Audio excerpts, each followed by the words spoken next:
Assalamualaikum warahmatullahi wabarakatuh. Selamat pagi semuanya.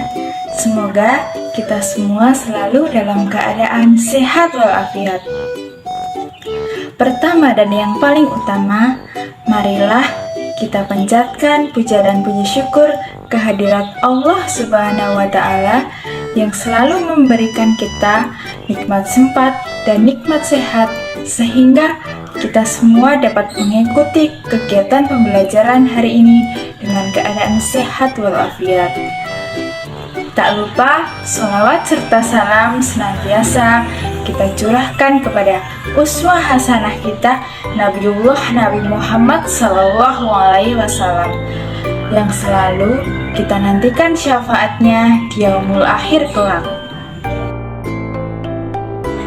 Nah, hari ini kita akan melanjutkan materi pada pertemuan sebelumnya.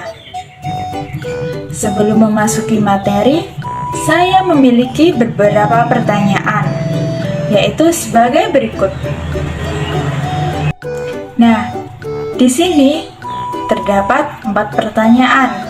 Pertanyaan pertama, apakah kamu pernah mengomentari atau mengkritik seseorang? Yang kedua, bagaimana respon orang tersebut? Yang ketiga, apakah kamu pernah menyampaikan pendapat? Yang keempat, pendapat tentang apa yang pernah kamu sampaikan? Berdasarkan dari keempat pertanyaan tersebut, materi yang kita pelajari hari ini adalah mengenai kritik dan esai. Yang pertama, mengenai kritik. Apakah kalian tahu pengertian dari kritik? Nah, kritik merupakan teks yang berisi penilaian terhadap suatu karya. Penilaian tersebut berupa kelebihan, kekurangan, sinopsis, data-data yang akurat, dan teori yang mendukung. Ketika kita hendak mengkritik atau memberikan komentar kepada suatu karya, kita harus memperhatikan kelima hal tersebut, supaya pembuat karya atau pencipta karya dapat menerima saran dan komentar dari kita. Yang kedua, esai. Berbeda dengan kritik, esai merupakan teks yang hanya membahas satu hal saja dengan sudut pandang pribadi, sehingga bersifat subjektif. Dengan demikian, esai hanya menjelaskan pendapat-pendapat pribadi kita tanpa harus menggunakan data-data yang akurat ataupun teori yang mendukung. Memasuki materi yang selanjutnya mengenai perbandingan kritik dan esai. Perbandingan antara kritik dan esai dibagi menjadi 2, yaitu berdasarkan pengetahuan yang disajikan dan berdasarkan pandangan penulisnya. Yang pertama, berdasarkan pengetahuan yang disajikan, perbandingan antara kritik dan esai yaitu objek kajian kritik adalah karya, misalnya karya seni, karya musik, karya sastra, karya tari, karya drama, karya film, seni pahat, dan seni lukis. Sedangkan esai dapat berupa karya atau fenomena. Nah, jadi objek kajian dari kritik adalah karya dan esai adalah karya atau fenomena. Fenomena dapat kita amati, yaitu berupa fenomena alam ataupun fenomena sosial. Fenomena alam dapat berupa kejadian-kejadian yang terjadi di alam, misalnya dalam bencana banjir, tsunami, tanah longsor, dan lain-lain. Sedangkan fenomena sosial dapat berupa pencemaran lingkungan, kemudian pencemaran udara, pencemaran air, dan sebagainya. Perbandingan yang selanjutnya, kritik terdapat deskripsi karya bila karya tersebut berwujud buku dan deskripsinya berupa sinopsis, sedangkan esai tidak ada ringkasan atau sinopsis karya. Nah, dalam karya sastra berupa buku, biasanya penulis menuliskan suatu sinopsis di belakang buku. Sinopsis tersebut dapat kita cantumkan ketika kita hendak menulis kritik. Sedangkan esai tidak memerlukan karena esai berdasarkan pandangan atau pendapat pribadi kita. Kita hanya melihat sebuah fenomena, kemudian kita tulis sesuai dengan pendapat kita. Nah, dalam karya sastra berupa buku, biasanya penulis menuliskan suatu sinopsis di belakang buku.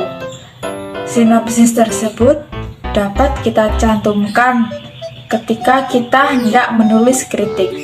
Sedangkan esai tidak memerlukan karena esai berdasarkan pandangan atau pendapat pribadi kita. Kita hanya melihat sebuah fenomena, kemudian kita tulis sesuai dengan pendapat kita. Perbandingan yang terakhir yaitu kritik menyajikan data objektif, sedangkan esai tidak selalu membutuhkan data. Dalam hal ini, ketika kita hendak mengkritiki suatu karya, kita harus memiliki data yang bersifat objektif. Data tersebut dapat kita temukan dari dalam karya yang akan kita kritisi. Sedangkan esai tidak selalu membutuhkan data, karena esai berdasarkan pengamatan dan pendapat kita. Yang kedua, perbandingan kritik dan esai berdasarkan pandangan penulisnya. Dalam kritik, penilaian terhadap karya dilakukan secara objektif disertai data dan alasan yang logis. Sedangkan esai, kajian yang dilakukan secara subjektif menurut pendapat pribadi dari seorang penulis. Dengan demikian, ketika kita hendak menulis atau memberikan kritik terhadap suatu karya, kita harus memberikan alasan yang logis dan secara objektif. Tidak boleh berdasarkan pendapat kita pribadi. Kita harus menemukan data yang akurat supaya mendukung dari pendapat kita. Sedangkan dalam esai tidak memerlukan data-data karena bersifat subjektif berdasarkan pandangan kita sendiri. Yang selanjutnya, kritik dalam memberikan penilaian seringkali menggunakan kajian teori yang sudah mapan, sedangkan esai jarang atau hampir tidak pernah mencantumkan kajian teori. Nah, dengan demikian, ketika kita hendak memberikan kritik terhadap suatu karya, kita harus mencantumkan pendapat para ahli. Tetapi, ketika kita menulis esai, kita tidak perlu mencantumkan sebuah kajian teori. Yang terakhir, dalam kritik, pembahasan terhadap karya secara utuh dan menyeluruh. Sedangkan dalam esai, objek kajian atau fenomena yang dikaji tidak dibahas secara menyeluruh, tetapi hanya hal yang menarik menurut pandangan penulis. Meskipun demikian, pembahasannya tetap dilakukan secara utuh. Ketika kita mengkritisi suatu karya, kita harus mengkritisi keseluruhan dari bagian karya tersebut. Sedangkan ketika kita menulis esai, kita dapat hanya menulis hal-hal yang menarik dari sebuah fenomena yang terjadi. Nah, itu tadi merupakan perbandingan antara kritik dan esai berdasarkan pengetahuan yang disajikan dan berdasarkan pandangan penulisnya. Kemudian memasuki materi yang terakhir, yaitu tentang menyusun kritik sastra dan esai. Yang pertama, menyusun kritik.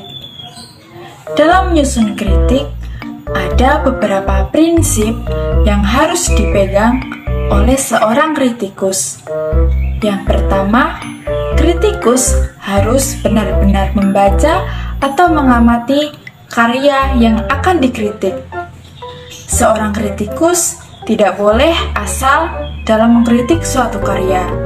Ia harus benar-benar mengetahui sesuatu yang hendak dikritisi dari karya tersebut. Selain itu, ia juga harus memperhatikan aspek-aspek yang dapat dikritik dari suatu karya. Yang kedua, kritikus harus membekali diri dengan pengetahuan tentang karya yang akan dikritisi. Nah, seorang kritikus harus memiliki bekal ketika hendak mengkritisi suatu karya sastra, supaya hal-hal yang akan dikritisi dari karya tersebut tidak melenceng kemana-mana. Yang ketiga, seorang kritikus harus mengumpulkan data-data penunjang dan alasan logis untuk mendukung penilaian yang diberikan. Yang keempat, kritik yang disampaikan tidak hanya mengungkap kelemahan, tetapi harus seimbang dengan kelebihannya. Yang ketiga, seorang kritikus harus mengumpulkan data-data penunjang dan alasan logis untuk mendukung penilaian yang diberikan. Yang keempat, kritik yang disampaikan tidak hanya mengungkap kelemahan, tetapi harus seimbang dengan kelebihannya. Yang terakhir, jika diperlukan, kritikus menggunakan kajian teori yang relevan untuk mendukung penilaiannya. Nah, yang selanjutnya, menyusun esai. Berbeda dengan kritik yang menyajikan kelebihan dan kekurangan karya, esai membahas objek atau fenomena dari sudut pandang yang dianggap menarik oleh penulis. Hal yang dibahas kadang-kadang bukan merupakan hal penting bagi orang lain, tetapi kejelian penulis dalam memilih aspek yang mungkin diabaikan orang lain, serta kemampuannya menyajikan dalam bahasa yang mengalir lancar membuat esai jadi menarik. Selanjutnya, sebelum saya mengakhiri kegiatan pembelajaran pada hari ini, saya akan memberikan tugas kepada kalian. Tugasnya yaitu sebagai berikut. Bacalah kutipan novel Laskar Pelangi karya Andrea Hirata yang terdapat dalam buku paket Bahasa Indonesia. Kemudian, lakukan hal-hal berikut. A. Buatlah kalimat kritiknya. Yang B. Pilihlah salah satu bagian yang menarik untuk disoroti, berupa penggunaan bahasa, kriteria pemilihan tokoh, dan sebagainya. Lalu, buatlah kalimat esainya. Apabila terdapat pertanyaan yang berkaitan dengan materi hari ini ataupun berkaitan dengan tugas, silakan kalian bertanya melalui grup WhatsApp yang telah kita buat. Mungkin itu saja yang dapat saya sampaikan. Semoga dapat bermanfaat bagi kita semua. Syukran jazilan, fastabiqul khairat. Assalamualaikum warahmatullahi wabarakatuh. Tetap semangat belajar semuanya ya.